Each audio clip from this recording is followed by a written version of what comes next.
মধ্যপ্রাচ্য ইতোমধ্যেই অগ্নিগর্ভে পরিণত হয়েছে। গাজায় চলমান আগ্রাসনের মাঝেই লেবাননের পিছনে লেগে গেছে ইসরায়েল।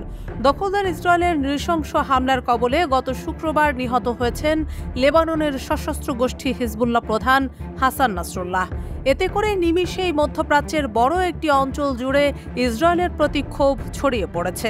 অবশ্য ফ্রন্ট লাইনে এসে নেতানিয়াহু তার হামলার যথার্থতা প্রমাণে বক্তব্য দিয়েছেন। সম্প্রতি নাসরুল্লাহর হত্যাকাণ্ড নিয়ে মুখ খুলেছেন ইসরায়েলের যুদ্ধবাজ প্রধানমন্ত্রী বেনিয়ামিন নেতানিয়াহু। তিনি হিজবুল্লাহ প্রধান হাসান নাসরুল্লাহকে হত্যা একটি ঐতিহাসিক মোড় বলে মন্তব্য করেছেন। এছাড়াও নাসরুল্লাহর মৃত্যু মধ্যপ্রাচ্যে ক্ষমতার ভারসাম্য পরিবর্তন করতে পারে বলেও মন্তব্য করেন তিনি।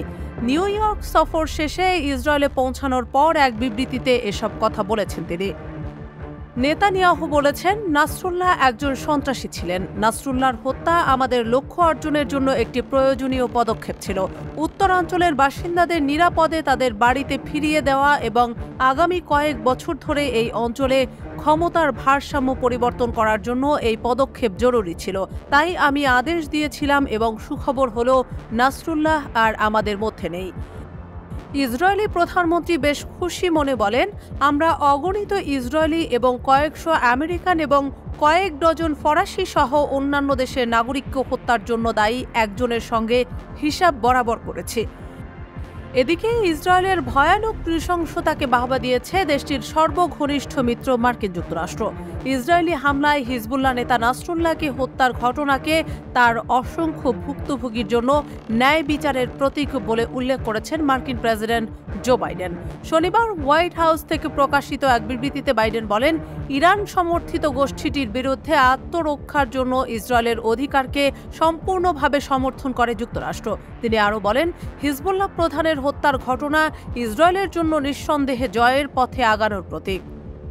হোয়াইট হাউসের বিবৃতির শেষে বাইডেন বলেন, যুক্তরাষ্ট্রের চূড়ান্ত লক্ষ্য গাজা এবং লেবাননের চলমান সংঘাতগুলো কূটনৈতিক উপায়ে প্রশমিত করা, এখনই চুক্তি করার সময়, ইসরায়েলের প্রতি হুমকি দূর করার সময় এবং বৃহত্তর মধ্যপ্রাচ্য অঞ্চলে স্থিতিশীলতা আনার সময়। অন্যদিকে বিশ্বজুড়ে যুদ্ধবিরোধী শক্তিগুলো ইসরায়েলের প্রতি তাদের বিরূপ প্রতিক্রিয়া এক এক করে জানাতে শুরু করেছে।